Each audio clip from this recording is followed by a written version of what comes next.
how do you explain when things don't go as we assume? Or better, how do you explain when others are able to achieve things that seem to defy all of the assumptions? For example, why is Apple so innovative? Year after year after year after year, they're more innovative than all their competition. And yet, they're just a computer company. They're just like everyone else. They have the same access to the same talent, the same agencies, the same consultants, the same media. Then why is it that they seem to have something different? Why is it that Martin Luther King led the civil rights movement? He wasn't the only man who suffered in a pre-civil rights America, and he certainly wasn't the only great orator of the day. Why him? And why is it that the Wright brothers were able to figure out controlled powered manned flight when there were certainly other teams who were better qualified, better funded, and they didn't achieve powered manned flight, and the Wright brothers beat them to it? There's something else at play here. About 3.5 years ago, I made a discovery, and this discovery profoundly changed my view on how I thought the world worked, and it even profoundly changed the way in which I operate in it.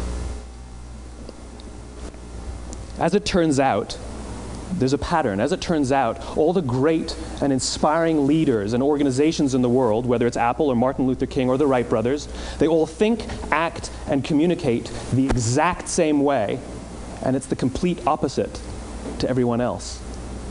All I did was codify it. And it's probably the world's simplest idea. I call it the golden circle.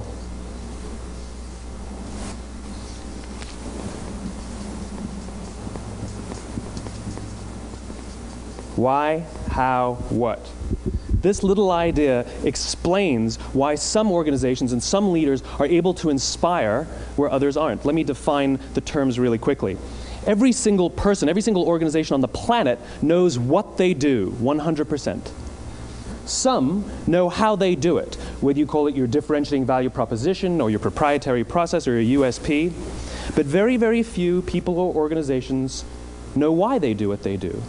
And by why, I don't mean to make a profit. That's a result. It's always a result. By why, I mean what's your purpose? What's your cause? What's your belief? Why does your organization exist? Why do you get out of bed in the morning? And why should anyone care?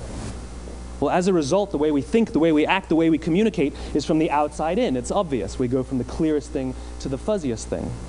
But the inspired leaders and the inspired organizations, regardless of their size, regardless of their industry, all think, act, and communicate from the inside out.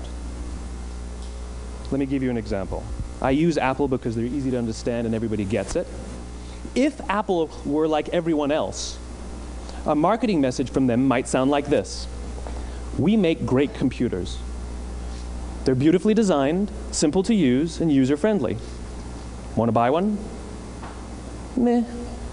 And that's how most of us communicate. That's how most marketing is done, that's how most sales is done, and that's how most of us communicate interpersonally. We say what we do, we say how we're different or how we're better, and we expect some sort of behavior, a purchase, a vote, something like that.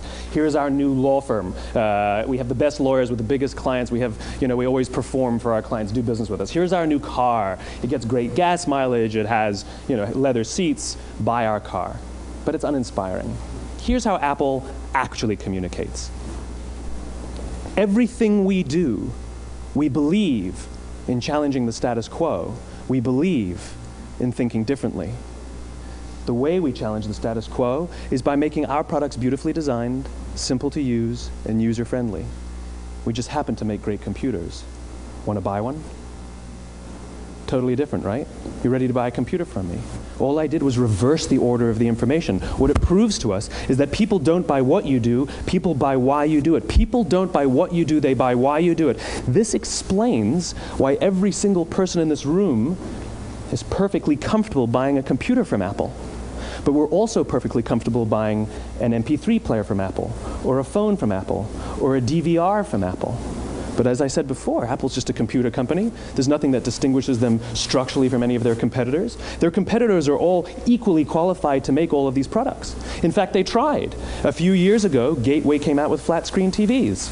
They're eminently qualified to make flat-screen TVs. They've been making flat-screen monitors for years. Nobody bought one.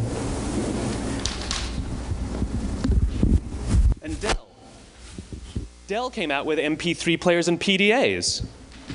And they make great quality products, and they can make perfectly well-designed products, and nobody bought one. In fact, talking about it now, we can't even imagine buying an MP3 player from Dell. Why would you buy an MP3 player from a computer company? But we do it every day. As we said before a second ago, the recipe for success is money and the right people and the right marketing conditions, right? You should have success then. Look at TiVo.